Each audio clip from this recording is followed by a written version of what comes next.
Hi friends, welcome to my channel. Bagi FM స్టేషన్కి వెళ్ళడానికి ready అవుతూ ఉండగా తనకి వామిటింగ్ సెన్సేషన్తో వామిటింగ్ వస్తూ ఉంటుంది. బయటికి వెళ్ళి వామిటింగ్ చేస్తున్న ఆ బాగి చెవులు పట్టుకొని సహాయం అందిస్తుంది నిర్మలమ్మ గారు. ఇక నీరసించిపోయిన బాగీని చూసి, ఏంటమ్మా ఏమైంది, కళ్ళు తిరుగుతున్నట్టున్నాయా అని నిర్మలమ్మ అడుగుతుండగా, అవునత్తయ్య అని బాగి అంటూ ఉంటుంది. ఇక వాంతులు కళ్ళు తిరగడంతో బాగి ప్రెగ్నెంట్ అయింది అనుకున్న నిర్మలమ్మ సంతోషంగా ఎగిరి గంతేస్తూ బాగి చుట్టూ మెటకలు విరుస్తూ, చాలా సంతోషం తల్లి అని అంటూ లోపలికి తీసుకెళ్ళి సోఫాలో కూర్చోబెట్టి అమర్ అమర్ అని అరుస్తూ ఉంటుంది.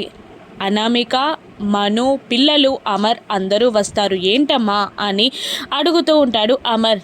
నీ భార్య వాంతులు చేసుకుంటుందిరా అని సదాశివం గారు చెప్పగానే అమర్ షాక్ అవుతాడు.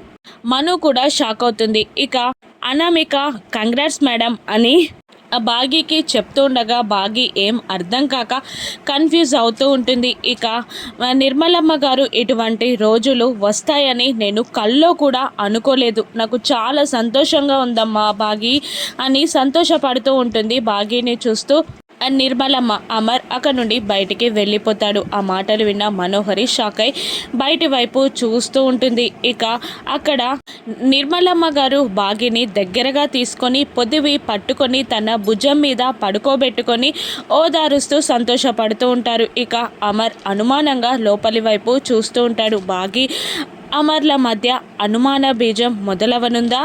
బాగిని అమర్ అర్థం చేసుకుంటాడా? అసలు బాగి నిజంగానే ప్రెగ్నెంటా?